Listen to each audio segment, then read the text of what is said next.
नमस्कार दोस्तों, स्वागत है आपका ICEP इलुनो के इस खास एपिसोड में। आज हम बात करेंगे एक ऐसे बयान की जिसने भारत की राष्ट्रीय सुरक्षा, तकनीकी ताकत और भविष्य की तैयारी तीनों को एक साथ दुनिया के सामने रख दिया है। इसरो के चेयरमैन वी नारायणन ने ऐलान किया है कि भारत की सुरक्षा के लिए 10 सैटेलाइट्स लगातार 24 घंटे निगरानी कर रही हैं, और ये बयान ऐसे समय में आया है जब भारत और पाकिस्तान के बीच तनाव चरम पर है। तो चलिए विस्तार से समझते हैं कि ये सैटेलाइट्स क्या कर रही हैं, इसरो का रोल क्या है और भारत आने वाले समय में कैसे बन रहा है अंतरिक्ष शक्ति। इसरो का बयान और संदर्भ। अगरतला में केंद्रीय कृषि विश्वविद्यालय के दीक्षांत समारोह में इसरो के चेयरमैन ने कहा, अगर हम अपने देश की सुरक्षा सुनिश्चित करना चाहते हैं तो हमें अपने उपग्रहों के माध्यम से सेवा करनी होगी। ये बयान सिर्फ एक वैज्ञानिक की टेक्नोलॉजी पर बात नहीं थी, ये था भारत के रक्षा तंत्र और अंतरिक्ष नीति का सीधा संकेत। भारत पाक तनाव के इस माहौल में ये संदेश साफ है, अब युद्ध सिर्फ जमीन पर नहीं, अंतरिक्ष में भी तय होगा। कौन है ये 10 सैटेलाइट्स? अब सवाल ये है कि कौन सी हैं वो 10 सैटेलाइट्स जो 24/7 निगरानी कर रही हैं।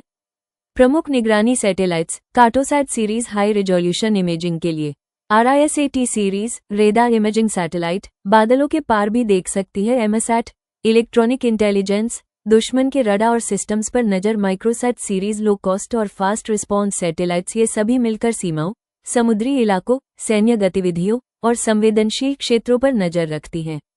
7000 किलोमीटर समुद्री निगरानी। भारत की समुद्री सीमा करीब 7500 किलोमीटर लंबी है, जो कई संवेदनशील क्षेत्रों से गुजरती है, जैसे अरब सागर, बंगाल की खाड़ी, अंडमान निकोबार। इन क्षेत्रों में चीनी पनडुब्बियों और पाकिस्तानी जहाजों की गतिविधियां इसरो की निगरानी के अंतर्गत आती हैं। इसरो जोड़ Indian navy equal strategic coastal surveillance. Satellite सिर्फ जासूसी नहीं, चेतावनी और प्रतिक्रिया में भी सहायता करती हैं। 127 सैटेलाइट्स का नेटवर्क। अब तक इसरो ने 127 भारतीय सैटेलाइट्स लॉन्च किए हैं। इनमें से 51 सैटेलाइट सीधे तौर पर सरकार के स्वामित्व में हैं और कई स्पेस सिक्योरिटी से जुड़े हैं। Orbit wise breakdown. 22 सैटेलाइट्स लियो में, 29 सैटेलाइट्स जियो में। इनमें कई अर्थ ऑब्जर्वेशन सैटेलाइट्स हैं जो बॉर्डर सिक्योरिटी में योगदान देते हैं। आने वाले 5 साल। इन स्पेस के चेयरमैन डॉक्टर पवन गोयनका ने खुलासा किया कि भारत आने वाले 5 सालों में 52 और सैटेलाइट्स लॉन्च करेगा। इसका उद्देश्य साफ है, मिलिट्री इंटेलिजेंस और निगरानी को नई ऊंचाई पर ले जाना। इस योजना में पहली बार प्राइवेट सेक्टर को भी शामिल किया जाएगा। मतलब देश की सुरक्षा अब सिर्फ इसरो की जिम्मेदारी नहीं, बल्कि पूरा स्पेस इकोसिस्टम साथ काम करेगा। EOS-09 लॉन्च की तैयारी। इसरो 18 मई को लॉन्च करेगा EOS-09 RISAT-1B, जो एक रडार इमेजिंग सैटेलाइट है। ये सैटेलाइट भारत की संवेदनशील सीमाओं जैसे POK, LAC, LOC पर 24/7 निगरानी रखेगा और हर मौसम में स्पष्ट दृश्य देगा। ये लॉन्च भारत की स्पेस डिफेंस स्ट्रेटेजी का अहम हिस्सा है।